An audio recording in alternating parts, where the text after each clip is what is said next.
Hello, അസ്സലാമു അലൈക്കും. Different ആയിട്ടുള്ളൊരു റൈസ് റെസിപ്പിയാണ് ഇന്ന് ഷെയർ ചെയ്യാൻ പോകുന്നത്. ഈ പെരുന്നാളിന് ഡിഫറെൻ്റ് ആയിട്ട് എന്തെങ്കിലും ഫുഡ് ഉണ്ടാക്കണം എന്നുള്ളവർക്കൊക്കെ ട്രൈ ചെയ്ത് നോക്കാൻ പറ്റുന്ന ഒരു സിമ്പിൾ റെസിപ്പിയാണിത്. ഇതിലേക്ക് വേണ്ടി ഇവിടെ ബീഫാണ് എടുത്തിട്ടുള്ളത്. ഇതിൻ്റെ വെയിറ്റ് നോക്കുന്ന സമയത്ത് 525 ഗ്രാമോളം വരുന്നുണ്ട്. ഇവിടെ എല്ലോട് കൂടിയിട്ടുള്ള ബീഫാണ് എടുത്തിട്ടുള്ളത്. എല്ലോട് കൂടിയുള്ളതാവുമ്പോൾ നമുക്ക് ഒന്നുകൂടെ ടേസ്റ്റ് കിട്ടും. ആദ്യം നമുക്ക് ഈ ബീഫ് ഒന്ന് വേവിച്ചെടുക്കണം. അതിനു വേണ്ടി ഇതിലേക്ക് 1/4 ടീസ്പൂൺ ടെർമറിക് പൗഡർ, 1 ടീസ്പൂൺ മുളക് പൊടി, 1/2 ടീസ്പൂൺ ഗരം മസാല, കുറച്ച് മല്ലിയില, ആവശ്യത്തിനുള്ള ഉപ്പ്, 1/2 കപ്പ് വെള്ളം ഇവ ചേർത്ത് നമുക്ക് ഈ ബീഫ് ഒന്ന് വേവിച്ചെടുക്കാം. ഇവിടെ കുറച്ച് അണ്ടിപ്പരിപ്പ്, മുന്തിരി, ഒനിയൻ ഇവ ഒന്ന് വറുത്ത് കോരിയെടുക്കുന്നുണ്ട്. ഇത് ഒട്ടും നിർബന്ധമില്ല കേട്ടോ. ഈ റൈസിക്ക് ഇതൊട്ടും നിർബന്ധമില്ല. വെളിച്ചെണ്ണയാണ് ഇവിടെ യൂസ് ചെയ്തിട്ടുള്ളത്.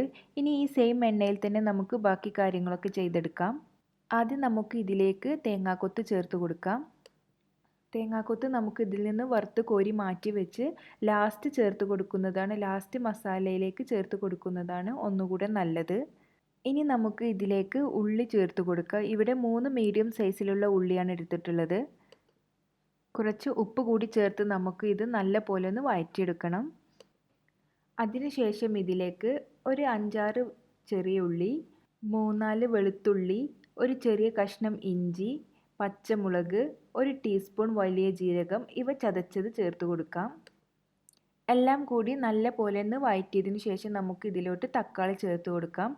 ഇവിടെ ഒരു വലിയ തക്കാളിയുടെ 1/4 ഭാഗത്തോളമാണ് ചേർത്ത് കൊടുത്തിട്ടുള്ളത്. ഇനി കുറച്ച് സമയം നമുക്കിത് അടച്ച് വെച്ച് കുക്ക് ചെയ്തെടുക്കാം. തക്കാളിയൊക്കെ നല്ല പോലെ കുക്കായി അതിലെ വെള്ളമെല്ലാം വറ്റി എണ്ണ തെളിഞ്ഞ് വരുന്നത് വരെ നമ്മളിത് വേവിച്ചെടുക്കണം. അതിനുശേഷം മാത്രമേ മസാലപ്പൊടികളൊക്കെ ചേർത്ത് കൊടുക്കാവൂ. 1/4 ടീസ്പൂൺ ടെർമറിക് പൗഡർ, നമുക്ക് എരിവിന് ആവശ്യമായിട്ടുള്ള മുളക് പൊടിയും കുരുമുളക് പൊടിയും ചേർത്ത് കൊടുക്കാം. 1/2 ടീസ്പൂൺ മല്ലിപ്പൊടി, 1/2 ടേബിൾ സ്പൂൺ ബീഫ് മസാലപ്പൊടി കൂടി ചേർത്ത് കൊടുക്കുന്നുണ്ട്. 1/4 ടീസ്പൂൺ ഗരം മസാല ഇവയെല്ലാം ചേർത്ത് കൊടുത്ത് നല്ല പോലെ ഒന്ന് മിക്സ് ചെയ്തെടുക്കാം. ഇതിൻ്റെയൊക്കെ പച്ചമണം മാറുന്നത് വരെ ഇതൊന്ന് വഴറ്റിയെടുക്കണം. ഈ സമയം കൊണ്ട് നമ്മുടെ ബീഫ് ഇവിടെ നല്ല പോലെ കുക്കായി കിട്ടിയിട്ടുണ്ട്. അതും കൂടി ഇതിലേക്ക് ചേർത്ത് കൊടുത്ത് നല്ല പോലെ ഒന്ന് മിക്സ് ചെയ്തെടുക്കാം. കുറച്ച് മല്ലിയിലയും കറിവേപ്പിലയും കൂടി ചേർത്ത് കൊടുക്കാം. ലാസ്റ്റായിട്ട് 1 ടേബിൾ സ്പൂൺ നെയ്യ് കൂടി ചേർത്ത് കൊടുത്ത് നല്ല പോലെ ഒന്ന് മിക്സ് ചെയ്ത് നമുക്ക് തീ ഓഫ് ചെയ്യാം. അല്ലെങ്കിൽ ചെറിയ തീയിൽ തന്നെ വെക്കാം നമുക്ക്. കാരണം ബീഫ് ആയതുകൊണ്ട് തന്നെ ഒരുപാട് നെയ്യുണ്ട്. അപ്പോൾ അത് ചെറു ചൂടിൽ ഇരിക്കുന്നതാണ് ഏറ്റവും നല്ലത്. ബിരിയാണിക്കൊക്കെ തയ്യാറാക്കിയെടുക്കുന്നത് പോലെ ഗ്രേവിയോടെയല്ല നമ്മൾ ബീഫ് മസാല ഇതിന് തയ്യാറാക്കിയെടുക്കുന്നത്. കുറച്ച് ഡ്രൈ ആയിട്ടാണ് നമുക്ക് വേണ്ടത്. ഇനി ഇതിലേക്കുള്ള റൈസ് തയ്യാറാക്കിയെടുക്കാം. അതിന് വേണ്ടിയിട്ട് 2 ടേബിൾ സ്പൂൺ നെയ്യ് ചേർത്ത് കൊടുത്തിട്ടുണ്ട്. ഇതിലേക്ക് ഹോൾ സ്പൈസസ് ചേർത്ത് കൊടുക്കാം. പിന്നെ ഇതിലേക്ക് ചേർത്ത് കൊടുക്കുന്നത് ചെറിയ ഉള്ളിയാണ്. നമ്മൾ തേങ്ങാച്ചോറൊക്കെ വെക്കുന്നത് പോലെ തന്നെ ചെറിയുള്ളി കുറച്ച് അധികം ചേർത്ത് കൊടുക്കുകയാണെങ്കിൽ ഒന്നുകൂടെ നല്ലതാണ്. ഒരു 20 ചെറിയുള്ളിയെങ്കിലും 1/2 കപ്പ് റൈസിലേക്ക് ചേർത്ത് കൊടുക്കാം. അതും നെയ്യിൽ ചേർത്ത് കൊടുത്ത് ചെറുതായിട്ടൊന്ന് വഴറ്റിയെടുക്കണം. അതിനുശേഷം നമുക്ക് ഇതിലേക്ക് വെള്ളം ചേർത്ത് കൊടുക്കാം.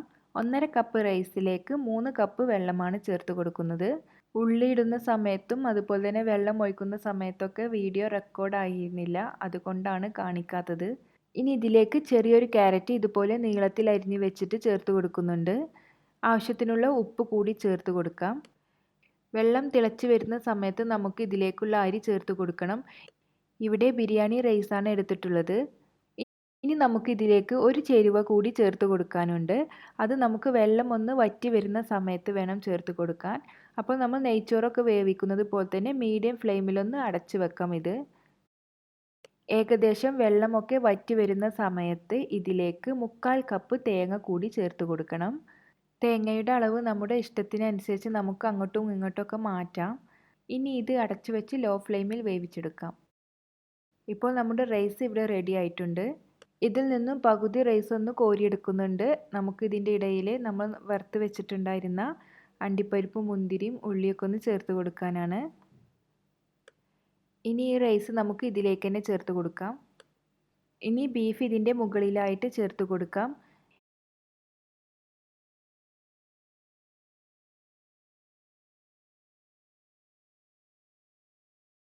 ഇനി 10 മിനിറ്റ് ലോ ഫ്ലെയിമിലൊന്ന് ദം ചെയ്തെടുക്കാം.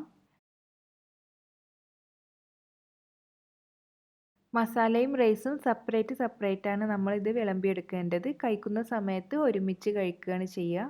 ആദ്യം മസാല മാറ്റിയതിന് ശേഷം പിന്നെ ചോറ് മിക്സ് ചെയ്ത് കൊടുക്കുകയാണ് വേണ്ടത്. അപ്പോൾ എല്ലാവരും ഇതൊന്ന് ട്രൈ ചെയ്ത് നോക്കുക. തീർച്ചയായും നിങ്ങൾക്ക് ഇഷ്ടമാവും. വീണ്ടും പുതിയ റെസിപ്പിയുമായി വരാം. ഇൻഷാ അല്ലാ. അസ്സലാമു അലൈക്കും.